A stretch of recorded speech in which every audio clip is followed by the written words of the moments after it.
For most people, being a doctor and creating your own practice would be more than enough, but not for Dr. Alexandra Greenhill. Dr. Greenhill's entrepreneurial drive allowed her to build not just one, but two tech startups. Listen in as she gives us a behind the scenes look into the opportunities of building a health tech company, but also the challenges of building a global health tech company. 3, 2, 1. Back at it again this week with another amazing entrepreneur, one of my dear friends, Dr. Alexandra Greenhill. Yes, you heard that right. She is a doctor and she is a kick-ass entrepreneur. She's built two great companies at a Launch Academy, and I've had the privilege of watching grow firsthand. Dr. Greenhill is one of Canada's leading physicians in digital health innovation, and she's the CEO and Chief Medical Officer of Careteam Technologies. We'll get into what Careteam does in a few seconds here, but after 15 plus years as a director and C-level leadership role in tech companies and in the medical field, she spent the last few years leading and advising Canada's most innovative technology companies. Alexandra, welcome to Founder Journey. I want to start by introducing you to the audience. Tell us a little bit about yourself. Well, as you said, I am a doctor. I call that my license to heal, not license to kill. But it's a privilege to be put into a place where you can actually help people one-on-one. Conversation like this, somebody shares a problem and you actually have the skills to help them. And so after practicing for a while, in the middle of the digital revolution, we started digitizing the tools I was using. So we introduced some of the first electronic medical records in the hospital where I was practicing, and then into clinics, did some of the first telehealth direct-to-patient type of tools and experiences. And you fairly quickly realize that in as much as there's power in helping people individually, someone needs to step out of that individual rewarding relationship and build the kind of tools, systems, and approaches that can help everyone else be more effective. As new technologies get created, how can we make sure that they're adapted to what we need in our clinical work? So I usually dive into deep questions a little bit later into the interview, but this is something that I want to just dive into early with you because you're such an amazing person and a lot of insight here. So you are a doctor in the Canadian landscape. You're building a technology company, or you built multiple technology companies, you've implemented technology, but technology is universal, can be applied around the world. How do you approach identifying ideas and opportunities with the Canadian landscape lens on, but build it so that it is actually universally deployable? Because the US healthcare system is very different, Europe is different, Asia is different. You obviously want to build global businesses. So how do you adjust to that? How do you find a killer idea that can be global? Well, it's an interesting question because so much of healthcare is very regional. It's not even national. It's the way you treat patients and you organize a healthcare system around them is different within even the same cities in the same region. And so when you look at a system like that is always different, there are certain minimum specs or constant rules that are the same. Is you have patients who are not well, you have people, they may be physicians, nurse practitioners, dietitians, pharmacists, but it's a human being that's given tools to help that person who's not well. And then you have someone who pays. And so the someone who pays could be a publicly insured healthcare system like Canada, or the NHS in the UK, or it could be a private insurer, it could be patient paying themselves. There will be variations on what exactly happens and how all of these systems drive incentives as to do you do too many tests or not enough tests, or do you wait until you're really sick till you get the system, or do you use preventative care? But those are just small variations. The constant are always the same. And so we looked at healthcare from that perspective. Instead of looking at what's different, we looked at what's common. And the big thing that was common that we wanted to fix was the entire system of digital use in healthcare was predicated on recording what has happened. Every acronym of every software we use has an R in it. EMR, electronic medical record. EHR, electronic health record for hospitals. PHR, personal health records for patients. Well, the record is important because it tells you what has happened, but it's not that relevant most of the time. What's more important is what should you do next? And not just for the one condition that that one human is seeing you for, but for the combination of health issues that you may have. Because a lot of people, unfortunately, by genetic lifestyle or things that happen to them as accidents, end up with many diseases at the same time. So how do you put all of that together in terms of a plan of action going forwards? And that's what we wanted to do with Careteam. And that is something that no healthcare system has figured out. And this would be a relevant extension of all of the investment that they've already done into their own health systems, because it takes what you have, which is a record of what has happened, and it transforms that as the foundation for the plan of what should happen and the tools to ensure that that ideal future actually occurs. Because currently a lot of these records just sit in isolation, whether it's in data silos or in different clinics or different physician offices. Like, especially if somebody that's got a serious ailment probably sees 3 or 4 different professionals or practitioners or whatnot that they need to treat them, but they're all collecting data independently of each other. We did a time study of a patient, and the patients that we studied, 17 logins was the average. You had 17 logins to the digital front door of your pharmacy, of your hospital, of your physician's office, dietitian, physiotherapist. And so, you know, even if you were to create a single logon, you still need to repeat your story 17 times. And one hand literally doesn't know what the other one's doing. And so you end up with chaos instead of music. And we have so much capacity and insight of how to help patients. But if you think about it, 10 years ago, we had no apps in healthcare. Today, in the App Store, there's like 250,000, 250,000 health and wellness apps. But the problem is, how do you then combine them in a 24-hour period? Which one do you use when? What's the right app for what person? And that's one of the biggest problems that we have to solve, because that fragmentation you describe is getting worse, not better. There's more options for more people, and we need to start figuring out the tools that they have to combine them and use them appropriately in their day. And now that you get, well, you're obviously a healthcare professional and you know the industry, you know what's right and what's wrong, but you're also getting people that don't have that background creating things because it's that much easier to create things today. But you get into this issue of data integrity and also data security. What's your view on that? Of yes, it's great that people are jumping in and creating solutions, but are they bad actors or people with good intentions but doing things that are harmful? Yeah, unfortunately, that is. And so people have done studies, and simple things like a privacy policy in terms of use. Something like half of the apps in the App Store for healthcare purpose didn't even have that published. And so when you've experienced a problem, typically you want to jump in and help. And we see a lot of people with technical business background sort of say, I've lived through this, I can solve this. And they spend a lot of time, energy, and money building a product that is unfortunately then another silo, is often not informed by any evidence. And so the number one advice I give to people who want to build a healthcare product is go do a literature search. That means go look at all of the medical articles that have been published on that topic, so that you're not accidentally providing a Band-Aid solution when you need a much more systematic, earlier, before the person exhibits the symptoms type of approach. Or you can learn from all of the failed attempts, so you don't start at square zero and repeat the mistakes of others. Look at what's being published, build it into what you're doing, ensure that somebody who's not you is studying your own approach. So I do research, but I can't study my own app. That's it's not scientifically appropriate. And build all of that evidence into it. And then the second piece is that management of privacy and security. And a lot of people just talk about privacy. Well, if without security, you have no privacy.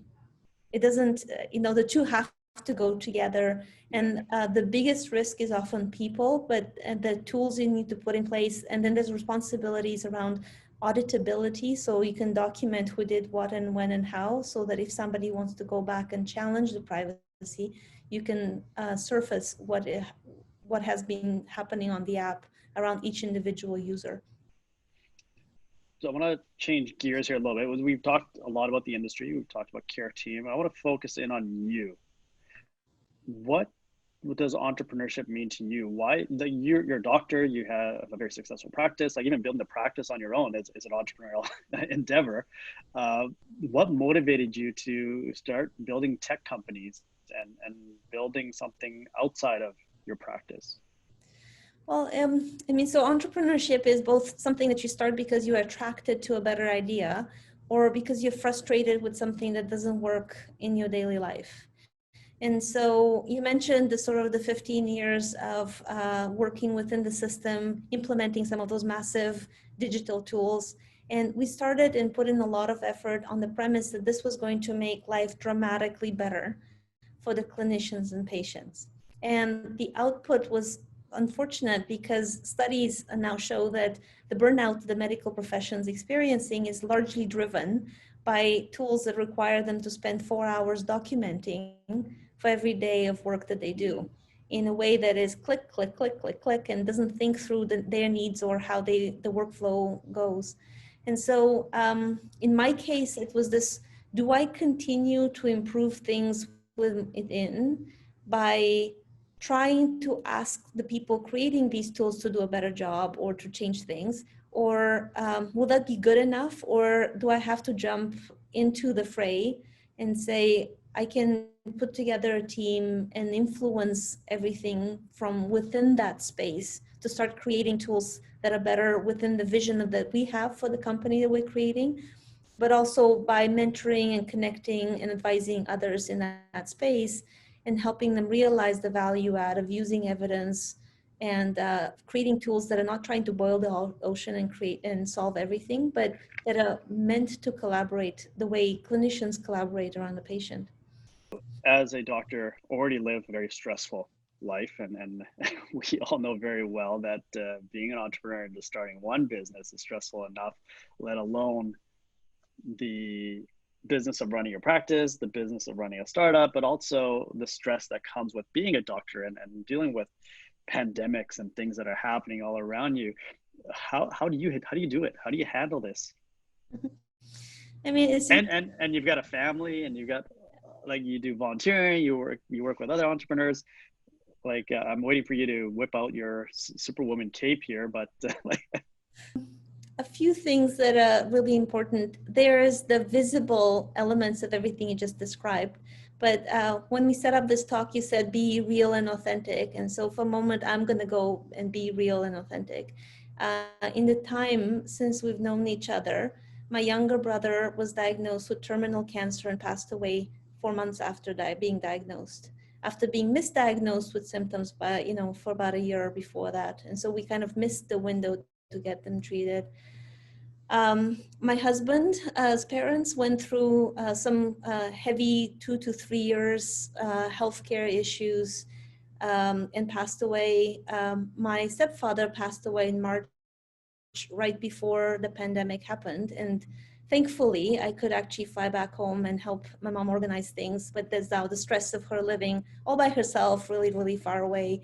And, 3 kids, one had a concussion, the other one had a lot of issues in school, and, and the third one's just young and has a lot of demand and time. And so we all carry a number of these sort of life events that happen. And they challenge our systems. They challenge us to change, to renegotiate, to discuss things. And whenever all of these things happened, part of my ability to continue to actually be present in the workplace and be positive came from several things, including an incredible network of support. And so, a husband who is just a rock, a number of friends who stepped in and said, how can I help? What can I do? And helped me to deal with not just the ins and outs of this, but the incredible emotional devastation that came with that sort of a terminal cancer diagnosis in somebody who's so young and promising. And so, without that network of support, I would be crumbled in a wall, in sort of a corner somewhere crying. But because they were there, they offered help, and I was willing to accept their help and assistance, I could maintain a fairly productive work life and travel through all of these difficult situations. without losing my sanity. And then the last and the biggest piece around this is, um, as physicians, you witness so many life dramas and you see humans overcoming them with incredible, inspiring integrity. And so having seen people die informs you that you have to live fullest. It informs you that you have to show up and be your best in the relationships that you have, that you have to be courageous and open and honest and say no to things that otherwise people are pressuring you to say yes to. Because otherwise you're going to live someone else's life, not the one you are meant to be living. And there's an opportunity to be helpful, because when you have capacity, it's your obligation to help, because one of these days you may need help. And someone else who is too busy to do it otherwise will step up and help you. And so it becomes a virtuous circle. And with the pandemic in particular, my first patients were people who survived the Holocaust. They were actual former intern of the camps in Auschwitz that were being treated as a Jewish general. And so meeting people like that and knowing that they had encountered things that are worse than any one of us is going to encounter, hopefully, in our lifetime, and yet they could overcome them with grace and rebuild life and see the positive in others, just gives you such incredible encouragement to be the same. Yeah, and it's first of all, thank you, so honest and transparent and sharing this with our audience here.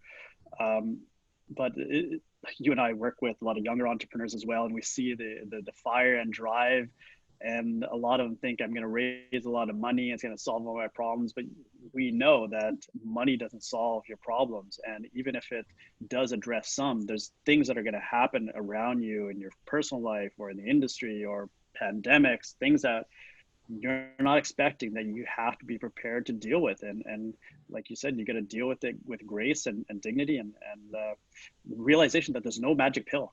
Like, you can't just take a pill and see everything disappear. That requires a lot of work, no matter what you're going through, to overcome it. And the more you try to do it on your own, the harder it's going to be. Open up, ask for help. Like, I think that's the biggest thing is people, especially entrepreneurs, type A personalities. I'm a perfect example of somebody that never asked for help, that should be asking for more help than he does or she does. And that support network is very important. And I've had this conversation with a few people. Tech is like a unique industry where you've got people that are volunteering, jumping at the bits to give you advice, go for a coffee, make a connection, connect you here and there. Doesn't happen as much or as often that we'd like to see in other industries. What's your take on that, of the power of the network? It's sort of, it stems from a culture that San Francisco successfully sort of created, and is sort of encouraging others to adopt. And it's that idea that innovation happens within that flywheel that exists of people helping each other, of people who've figured out the basics of building a business and can help somebody with a different idea travel that journey easier because they're paying it forward. And that really powerful concept. Other industries definitely should adopt, but even within this industry, it's something that not everyone knows how to tap into, or feels that they know who to ask and how to access the kind of people that they need to access, in particular women.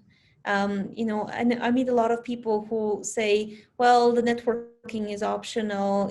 I have family at home. It's set at hours where I can't show up. It's evenings or early mornings, and I have other duties and obligation. And the networking is the piece where you run into somebody, they tell you something that is actually useful that you didn't even know was necessary, but it's that seemingly random exchange of ideas and connections that creates the capacity for you to have insights that otherwise you wouldn't.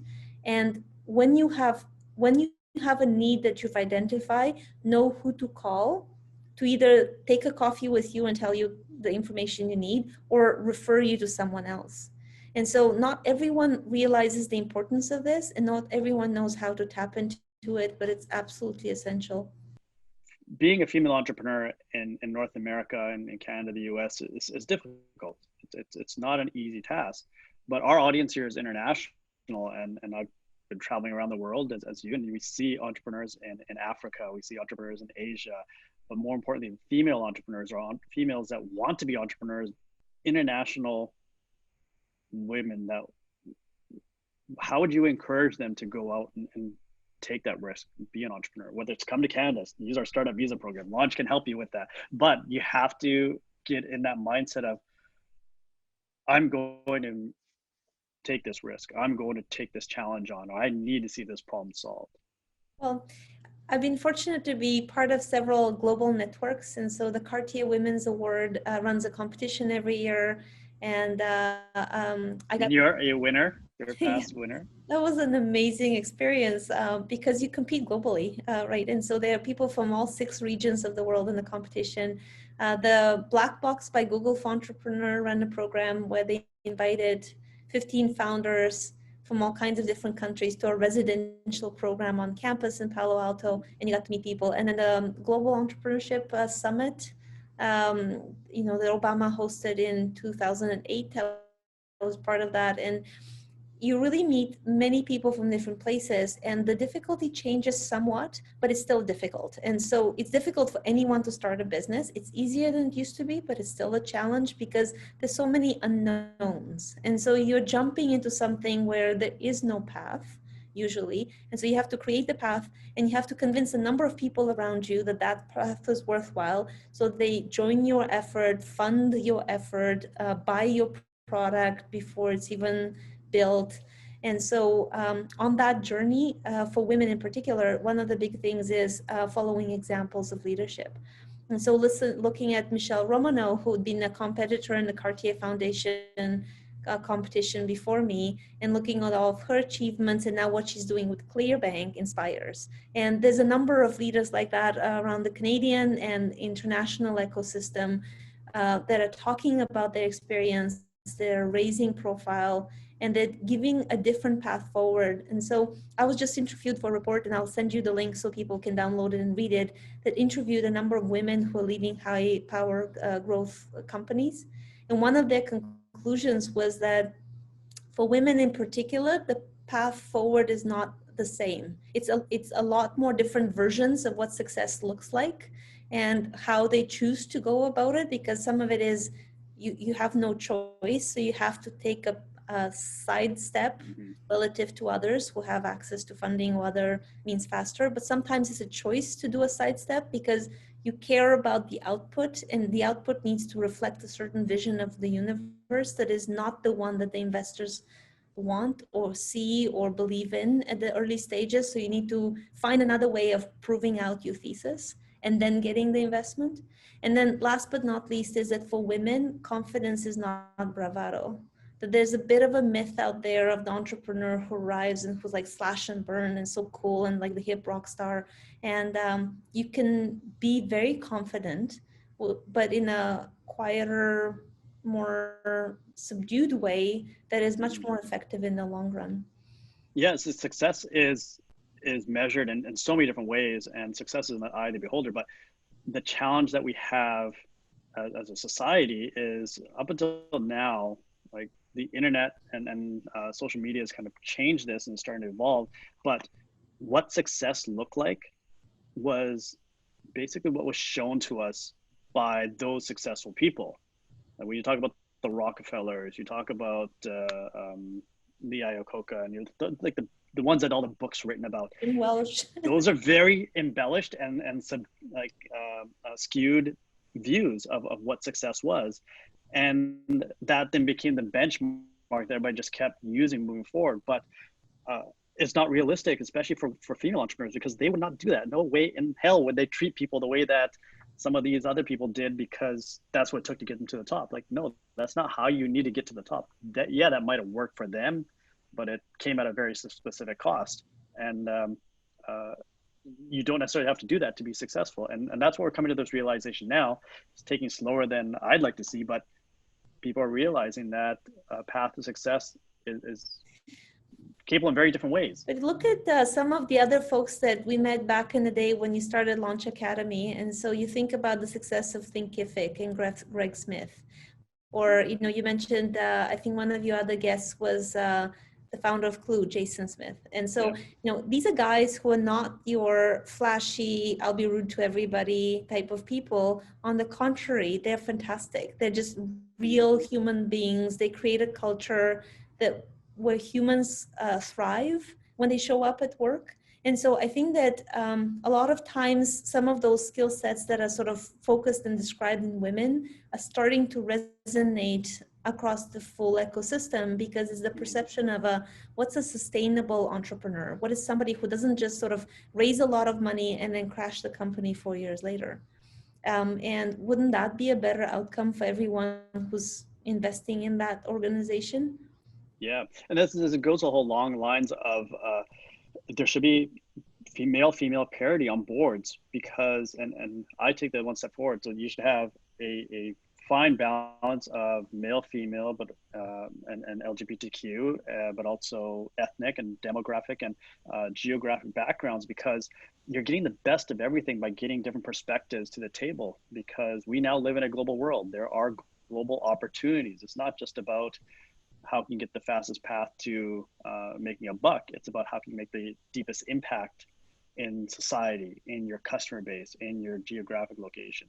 But you can't get there without all these different perspectives, because an entrepreneur, even a executive team, only has certain viewpoints. Yeah, and it's about diversity and also listening. And so, Wisdom of Crowds, James Surowiecki actually did research on the diversity and sort of the importance of that to make good decisions. In healthcare, we've come to realize that there was a bit of a hierarchical approach, and Atul Gawande and checklists show that it's the same as in the airlines industry.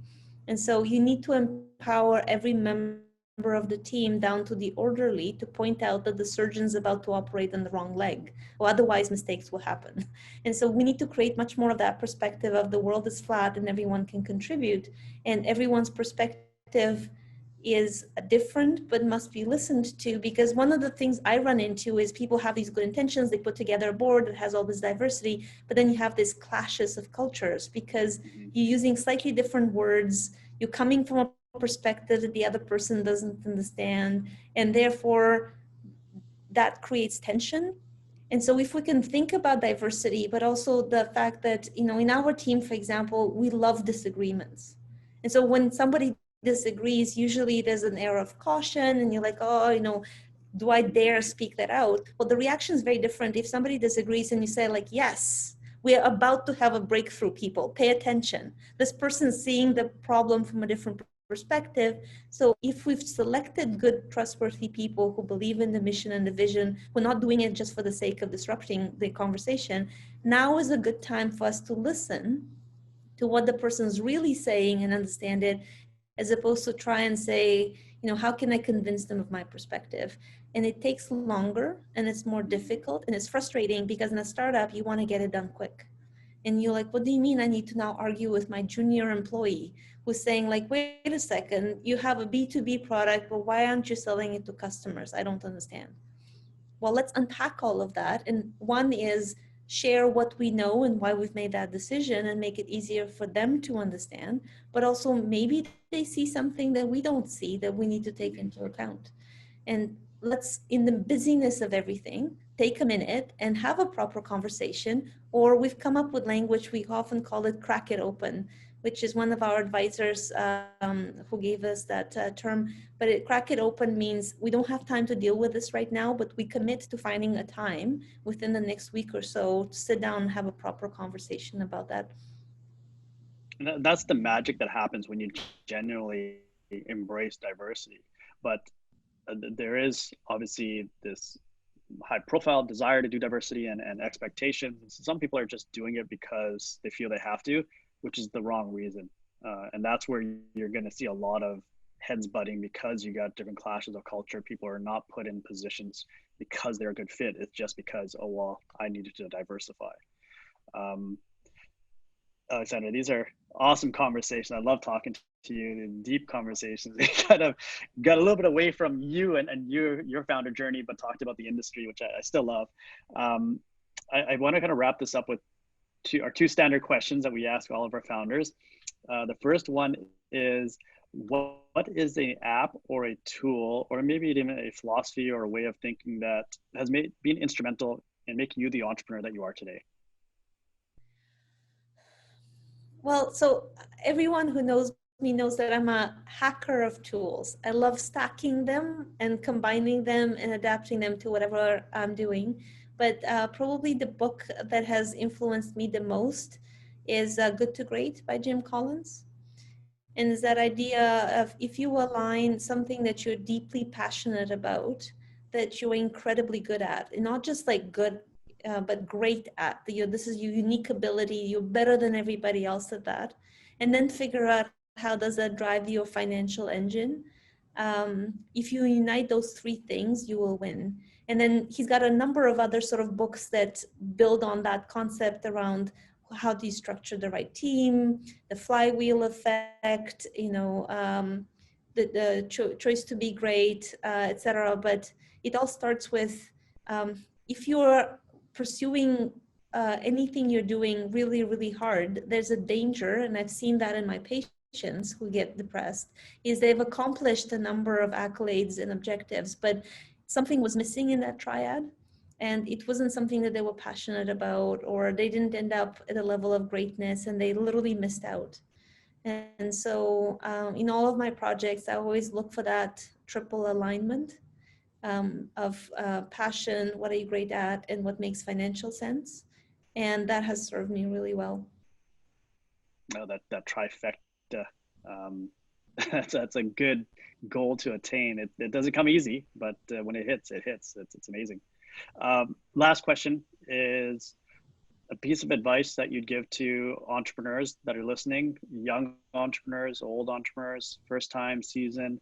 What's your advice for somebody building a company in today's world? Today is an exciting world because you can accomplish so much more and so much faster than you could in the past. You can prototype, you can discover, you can reach out. And now with COVID in particular, the world has gone completely flat, and you have access to conferences that would have cost you thousands of dollars to attend in the past. And so learn and engage.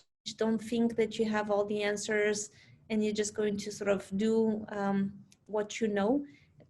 Think of yourself as the growth mindset combined with sustainability, sort of a component of how can I sustain my energy to overcome all of the odds, and how can I learn the fastest I can, but not just learn, but also apply the learning and create that flywheel. Well, it's solid advice. And I love that you brought up conferences because, as you know, we run Traction Conference. That's tractionconf.io. Normally be $1,000 ticket once a year. And if you're not in Vancouver, you'd have to pay for airfare and hotel and whatnot. So that could be very expensive. Like I go to conferences in Hong Kong and San Francisco. It's not cheap. But right now, everybody's doing them online. Everybody's doing virtual conferences. We at Traction decided to do our weekly webinars. And so once a week, you get access to these key, amazing speakers that you can tap into. And the other hack is that you subscribe to them. And if you can't attend it live, they send you a recording and you can listen to it afterwards. It's awesome. That is awesome. But the most important thing in all of this is applying what you've learned. And so like I discovered predictable revenue from impossible to inevitable through Traction. And I've religiously applied everything that they've ever published, and it works. And so, the number of people that I ran into who were in the same room listening to the same person who's like, oh yeah, I still have to read the book. And you're like, get on with it, man. You don't have to read the book nowadays. Just watch the video and do what they say. But apply that learning from these conferences is key. And Traction's huge fan. Every video I actually rewatch. You probably didn't know that, but I rewatch the videos because as you've applied whatever they said, you learn things that you otherwise miss in the presentation. There's nuances and there's small things that they mention that there's only so much you can absorb live at the moment. And all of our videos are up on live or up on YouTube for free, but we've also created Traction University, which is a subscription that's got all the videos in categories, and we try to build some resources around outside the videos as well. Alexandra, this has been awesome. I want to kind of flip the chair here. You've been instrumental with this instilling advice to our entrepreneurs and valuable with or contributing your valuable time, what can our audience do for you? What's your call to action? Oh, that's a lovely question. One of the things we're trying to do with Careteam is something that not many attempt in healthcare, which is create a horizontal tool across the acute care to community, from doctors to patients, from different diseases, and sort of almost create like a project management tool that people can say, all of these other tools, how do I activate them? And so we need champions. We need people who don't think that the status quo is good enough and would like to see something that is a completely new way of empowering people to be much more in control of their healthcare, that are coached by the medical teams, that get access to different tools and apps, and um, people who are interested in seeing that future state of healthcare today as opposed to in 10 years. And who can introduce us or connect us or help us understand who is really interested in change in whatever geography they're in. And so we're starting with Canada, US, and the UK, but looking at, getting to know the world beyond that. And so identifying people who are champions has been really key for us. And any suggestions for folks we need to have a conversation with would be welcome. Alexandra, this has been rewarding for me. It's been an awesome experience for hopefully you as well. And I definitely know our audience is going to really enjoy this conversation time and time again. They're going to watch the video over and over again. Thanks for taking the time for doing this today. Thanks, Ray. I appreciate that. And most importantly, you didn't say it, but get shit done. Do something. Get shit done. That's our motto. And you lived it for 8 years that you're at Launch Academy, and you're still doing it. Yes, absolutely. Thank you.